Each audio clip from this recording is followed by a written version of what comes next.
Welcome back. Welcome back. We are back with another video. My name is Crystal Denitra, and thank you again for tuning in to Truth TV Podcast. Today, we're going to do a part 2, why the narcissist chooses the empath. I think it was important to do a part 2 because obviously it's always stuff that I leave out. But I came across a video today because I talked a lot yesterday about my narcissistic caretaker, and I came across a video about when the family scapegoat or the black sheep of the family finally leaves the nest, so to speak. And I just wanted to share a little bit about that video. You can follow the young lady. Let me get her name. Her name is Tammy M. Joyce. So if you guys are on YouTube, subscribe. Her name is spelled Tamie M. Joyce. Subscribe to her channel. She has a lot of good information about narcissism and empaths, what to do, what not to do.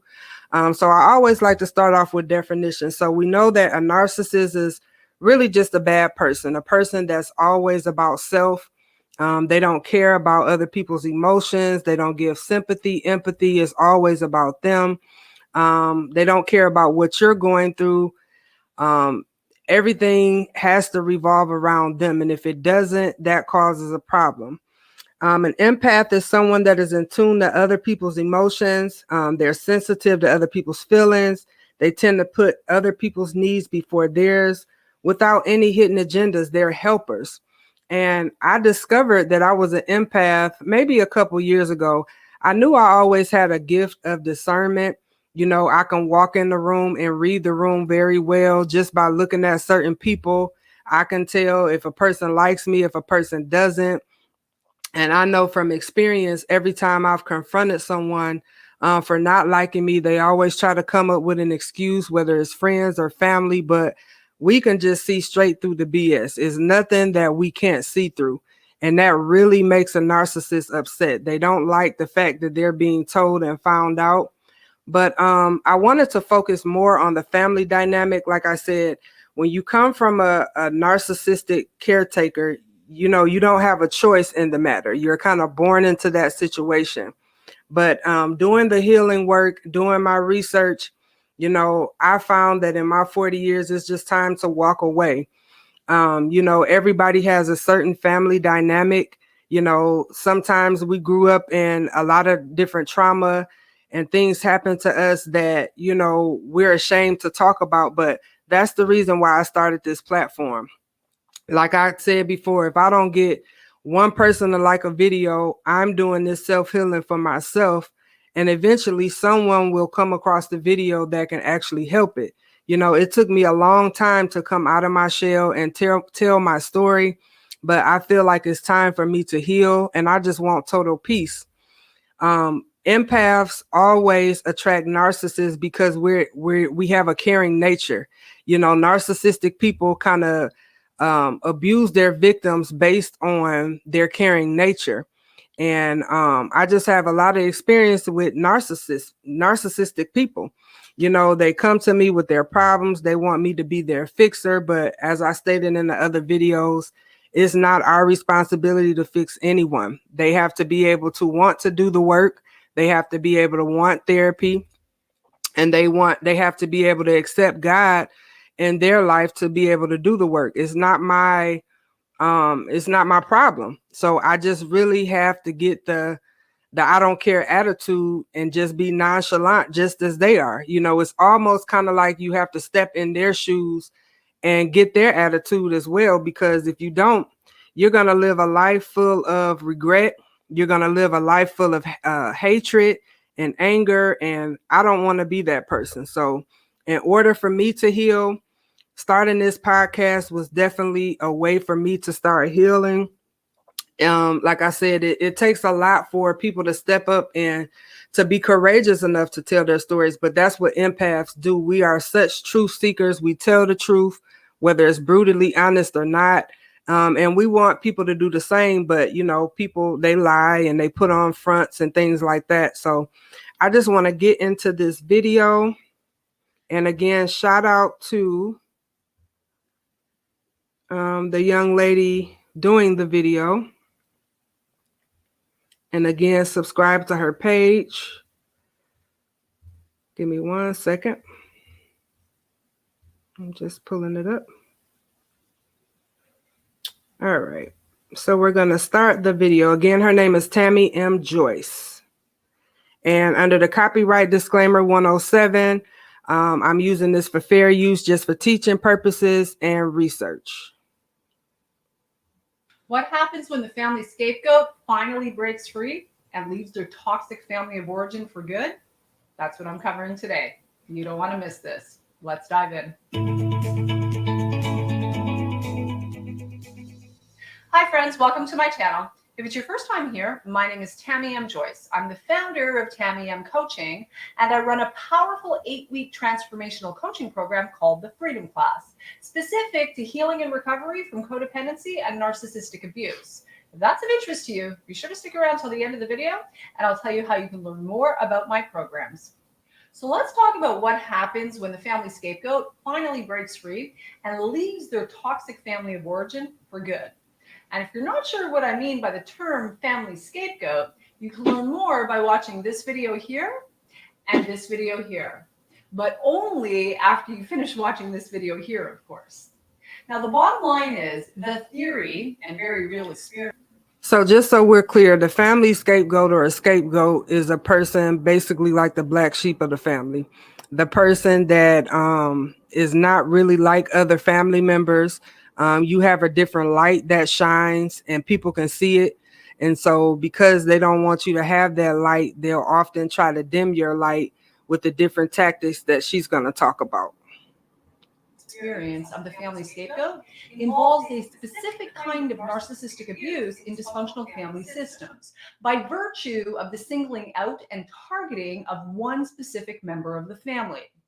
And the abuse includes, but is not limited to, harsh criticism, shaming, blame shifting, as well as the displacing of unresolved issues, pain, anger, and aggression.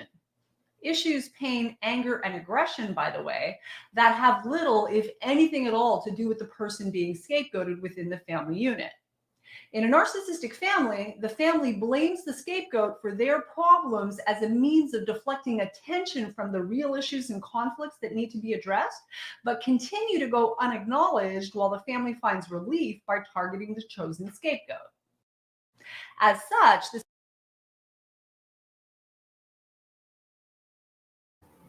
And this is so true. For years, I have been that person. I have been the dumping ground to everyone's BS. And whenever I would have an issue or whenever I was going through the abuse with my ex, every time I tried to come to my family, it was like they turned a blind eye and a deaf ear. Like they didn't want to hear what I had going on, but I always had to hear what they had going on. I always had to feel like I had to problem solve their issues, but mine were often ignored or talked about.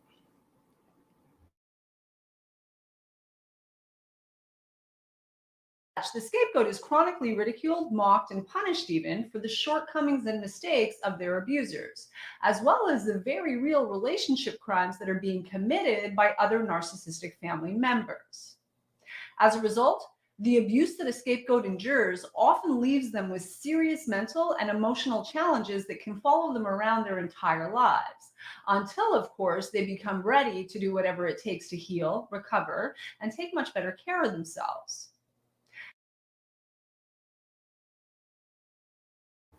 And that's what I was speaking about. Now is my turn. I am not going to allow anyone to manipulate me, gaslight me, make me feel that I'm less than, try to dim my light, or just make me feel that I'm a nothing of a person. At this point, I'm choosing to choose myself, choose my children, choose my peace. You know, I haven't talked to my narcissistic caretaker. It's been about 2 weeks, and I've been able to get a lot of things accomplished. Number one being this podcast. You know, just if she even got wind of this podcast, she would be very upset. But at this point, I really don't care. It's time for me to do the self-work. It's time for me to heal myself. And it's time for me to move on with my life. I can no longer be held captive to anybody's mental BS. And like I said, I've been knowing for all of these years that the things that I went through weren't right. But it's like, how do you get out of that? Once I got grown, I couldn't wait to leave the nest, and I definitely didn't want to return.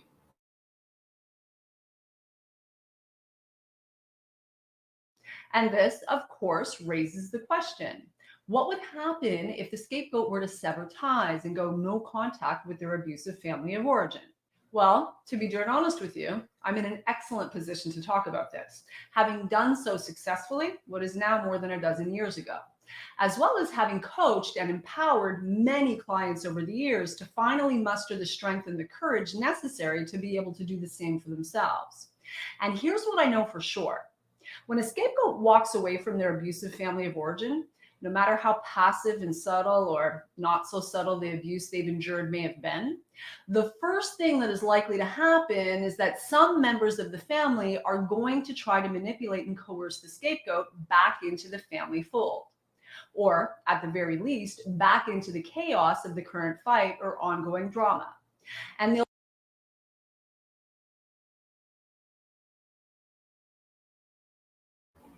And they do this by simply testing the waters. I call it heat checking. When someone texts you and they haven't spoken to you in a long time and they want something from you, they'll text little silly messages just to see how you will respond.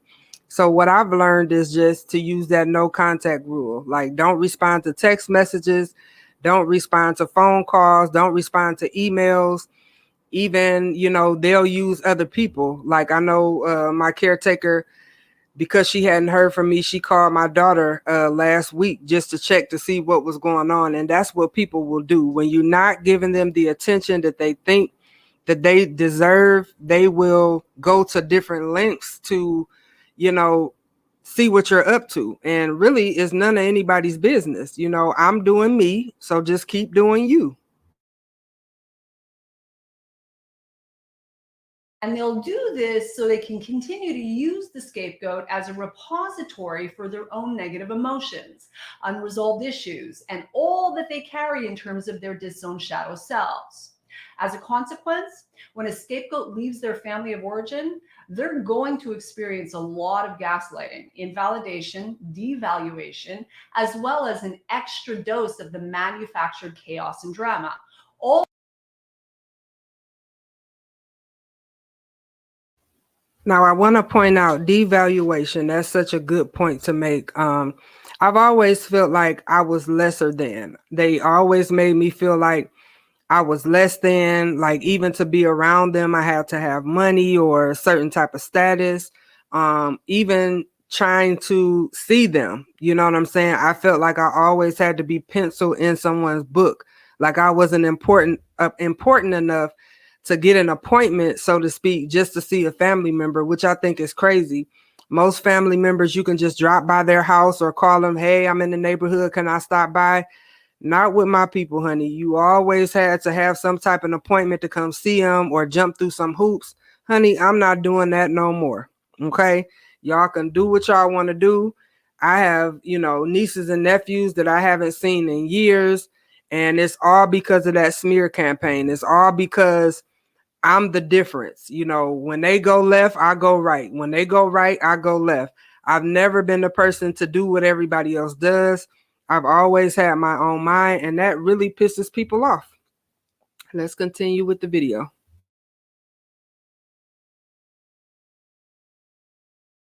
all of which is designed to hoover the scapegoat back into the abuse cycle.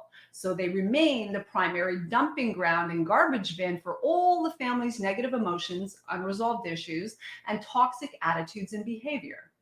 So it goes without saying that a scapegoat in the process of breaking free will typically experience a ton of confusion and negative emotions about making the decision to permanently cut ties and leave.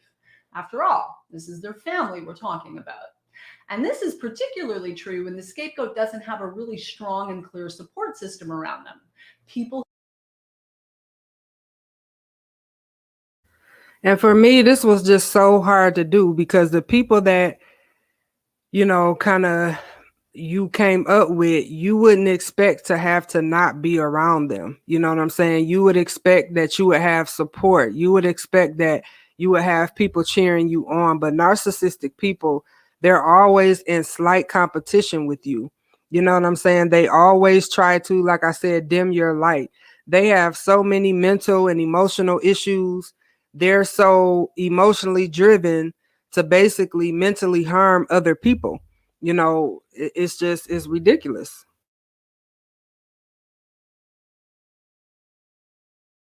People who actually get it, know the game, and can help them navigate their way out of the nonsense and the insanity of it all. So they can grapple with irrational guilt, toxic shame, fear, intense feelings of loneliness, in addition to having their subconscious abandonment issues triggered by virtue of even contemplating making the decision to cut the cord.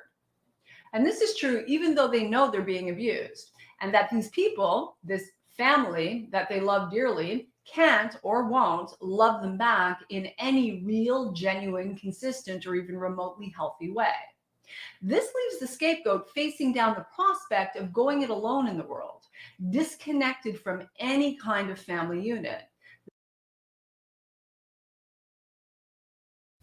And this is true. I feel like for me, I've been in so many situations that I've been alone in. I've had to make some major life decisions by myself. I sit and watch my narcissistic caretaker basically be a cheerleader for other people. It's almost as if they're willing to help strangers more than they're willing to help their own family.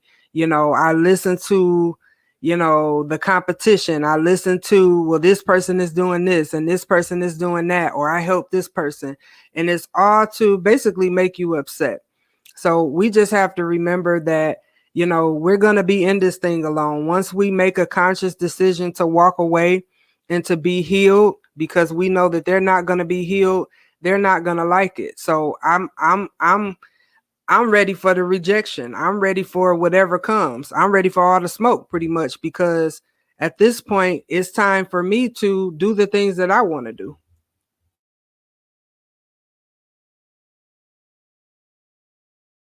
The very people who have known them their entire lives, their supposed tribe, no matter how painful and destructive belonging to that tribe has been for them.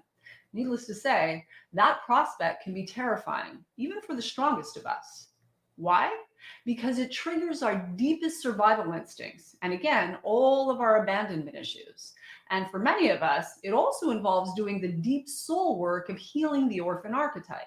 So, our wounded inner child is highly activated, and all of our worst fears triggered. Now, this is true.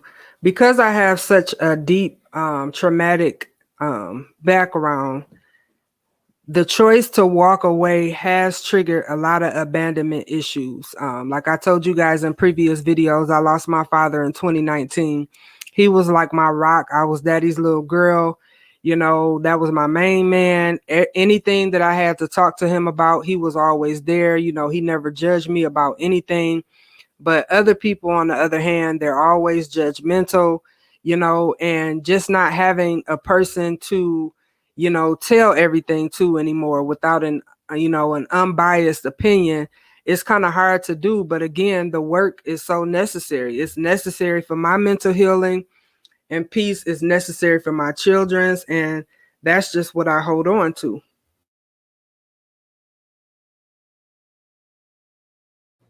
And what adds insult to injury here is the knowing that they're not going to change. After decades of treating you poorly, which for many of us is putting it mildly, we know they aren't suddenly going to morph into decent, kind, loving, and empathic people who sincerely have our best interest at heart. And that's a tough pill to swallow.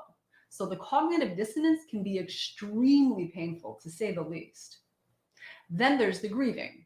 Once the decision to walk away from the tribe permanently is made, we begin the process of grieving the loss of what was as well as what never was.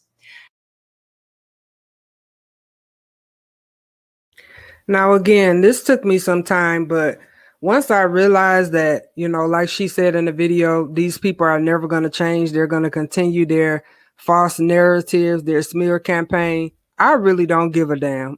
I'm just at the point where I don't care how you feel about me, what you try to say, what rumors you try to put up. I know me and I know my character. And the thing about it is a true narcissist, they know an empath's character as well, because ultimately they try to mirror that same energy that the empath has, but it's really not in them. So that's the reason why they want to damage us.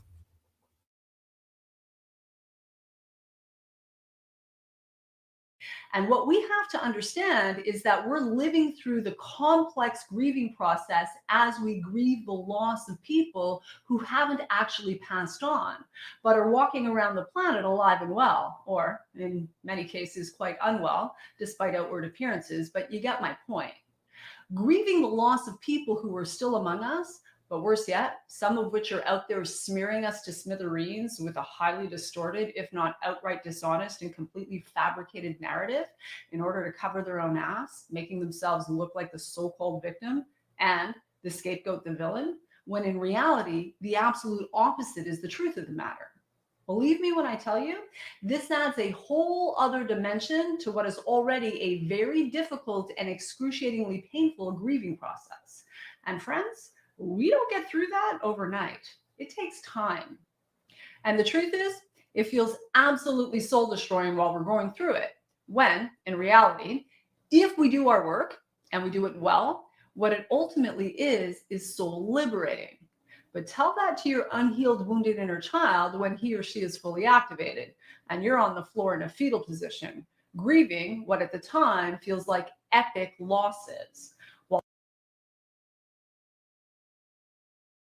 It may seem like an epic loss, but in the end, you will feel so much better. I would say over the past 2 weeks, as I really became serious about this podcast, I feel so much better about myself. I won't allow the devil or any of his angels to mess up what God has given me. God is giving me true peace, and I am so humbled about it. I will no longer allow people to, what I'm saying, make me feel as if I am nothing. Empaths know that they are here for a reason. I know that I'm here for a reason. Like I said, if I never get the views that I want on YouTube, on Facebook, on Instagram, or wherever else I'm sharing these stories, I know that my work is complete because this was a part of my healing.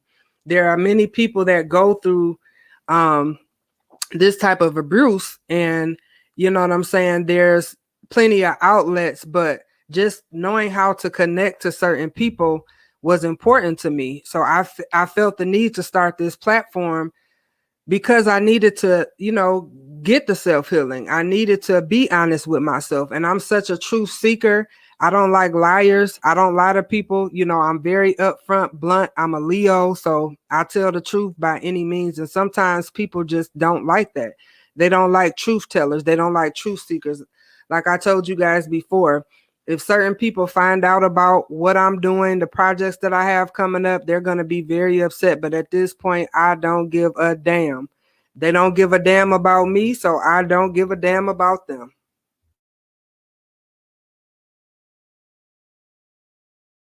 While simultaneously surrendering to the reality, not only do they not love you at all, while you love them deeply, always have and always will, they actually couldn't give a flying fuck about you, your well-being, and therefore, you're fundamentally all alone in the world. Painful stuff. Now, comment below and tell me whether or not you identify as the family scapegoat. And if so, what are you doing to take care of yourself? Have you begun the process of breaking free? Let me know in the comments section below. Also, if you're struggling with narcissistic abuse in any area of your life, you're likely an excellent candidate for my 8-week transformational coaching program, the Freedom Class. If that's of interest to you, there's a link in the description below where you can apply to see if you qualify for a free one-on-one consultation with either myself or a member of my team. Now, after mustering the courage to say what they need to say, then following through by doing what they need to do in order to break away from their destructive family of origin, there's going to be a lot of work, a lot of healing. And the main thing, guys, is that you just have to be consistent. Once you break away and once you realize that you no longer want to be bound to this kind of abuse, you have to be consistent with it. Like I told you guys yesterday in the video, You have to stop giving second chances. These people do not care about you. They don't care about what you have going on. Narcissists only want you to be a dumping ground for their bull crap. They want you to need them. They want them to feel like they're wanted, all while they're dumping on you and you're feeling bad. They're feeling like a god, so to speak. So you have to be willing to do the work, though.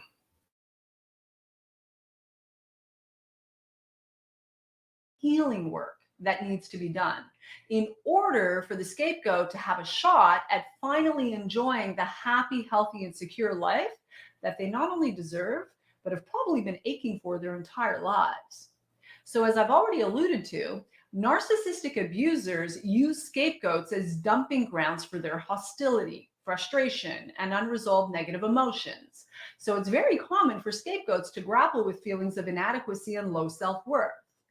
After a lifetime of gaslighting, relentless criticism, blaming, shaming, along with all the other forms of emotional, psychological, and spiritual abuse, naturally the scapegoat is going to have difficulty seeing themselves clearly, as well as regulating their own emotions and coping well with the everyday stresses of life.